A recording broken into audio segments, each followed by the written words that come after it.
Everyone. Today we'll start with the chapter reproduction in plants. Now, first of all, what is reproduction? Reproduction is producing new organisms of their own kind. So, when new organisms are formed or giving rise to the small daughter cells or babies, that is known as reproduction.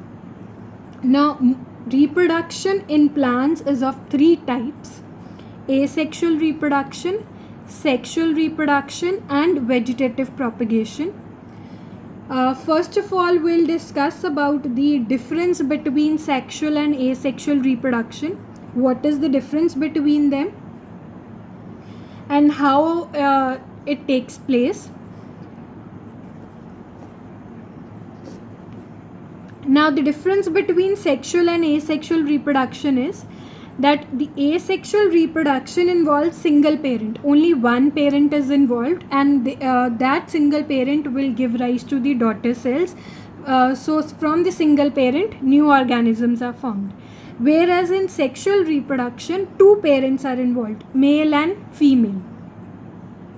Then in asexual reproduction, male and the female gametes, they are not formed.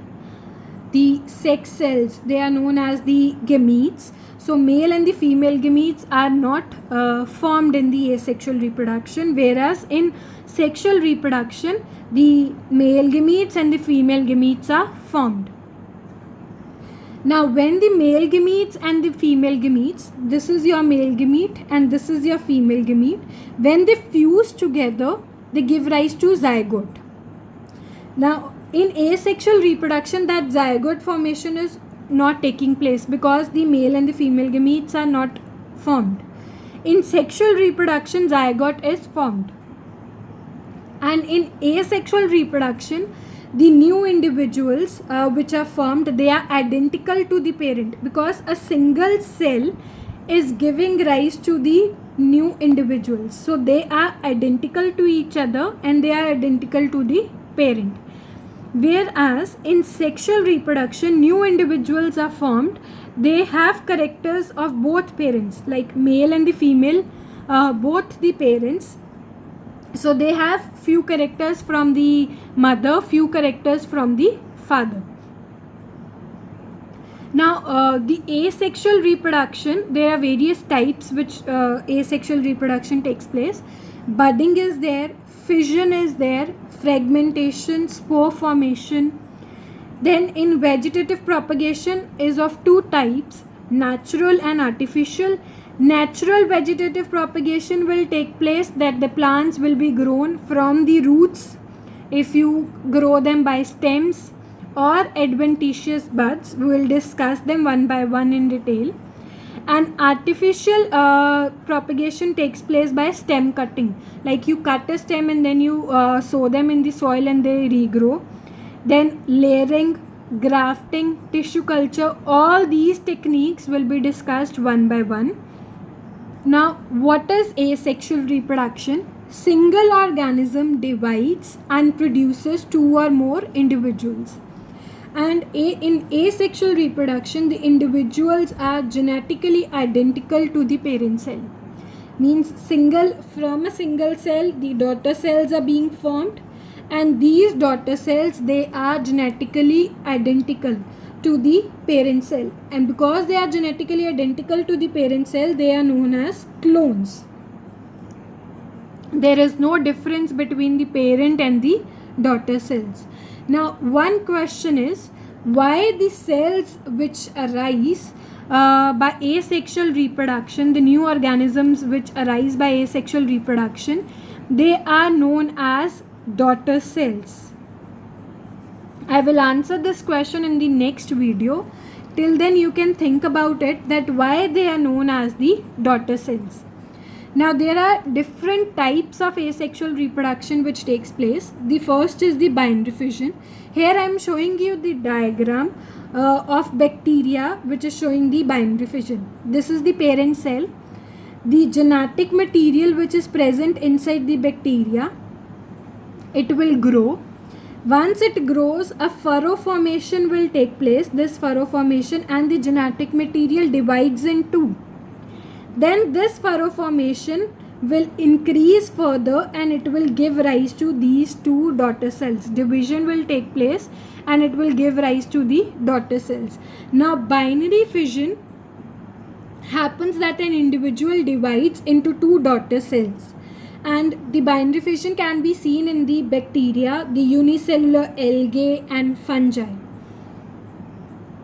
Now next is budding. Budding is a daughter individual or a daughter cell arises from the parent organism. Now this is the parent cell. This parent cell will have a small outgrowth which is known as the bud, and this bud will then separate and give rise to a new organism. Or further, if in the yeast, if you will see the budding, the parent cell buds will be formed, and these different buds, when they form, they will separate out and give rise to a new organism. The bud detaches itself from the parent cell and new individual is formed. Next is fragmentation, which you can see the diagram which I am showing is that is of Spirogyra. Now fragmentation can be seen in the Spirogyra.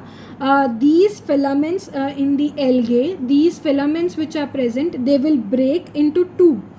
So they can be seen in the bryophytes, the mosses and the liverworts, and these individuals then give rise to the new individuals. So it is also a type of asexual reproduction. Next we have the spore formation, another type of asexual reproduction takes place, a type of asexual reproduction. In this diagram I am showing you the rhizopus. These are the rhizoids. These filaments which are present, they are known as these structures which are present, they are known as cholon. This is the sporangium. Sporangium is the singular which we use, plural is known as sporangia, and these sporangium which are present, they will grow and then they will rupture, and when they rupture, these tiny spores are formed, and these spores, they have thick wall and they are resistant reproductive bodies, and these spores are only formed under the unfavorable conditions. So on getting the suitable conditions, these spores, when they rupture, when they get the suitable conditions, they keep floating in the air. So when they get the suitable conditions, they develop into a new plant, and this can be seen in the case of bread mold, mosses, ferns. So if you have seen a bread mold, what you can perform this activity also. You can take a slice of bread, then what you can do is you can wet that bread, and what you will see after some 1 or 2 days, some days, you will see that the bread mold starts growing, which is a fungus. So on the bread, that fungus which is present, it has structure like this. So when these sporangium spores, they grow under unfavorable conditions, and when these spores are present in the air, they get favorable conditions, air, moisture. When they grow into a new plant, or you can say a new plant develops. So fungus grows on the bread. So I hope all the types of asexual reproduction are clear.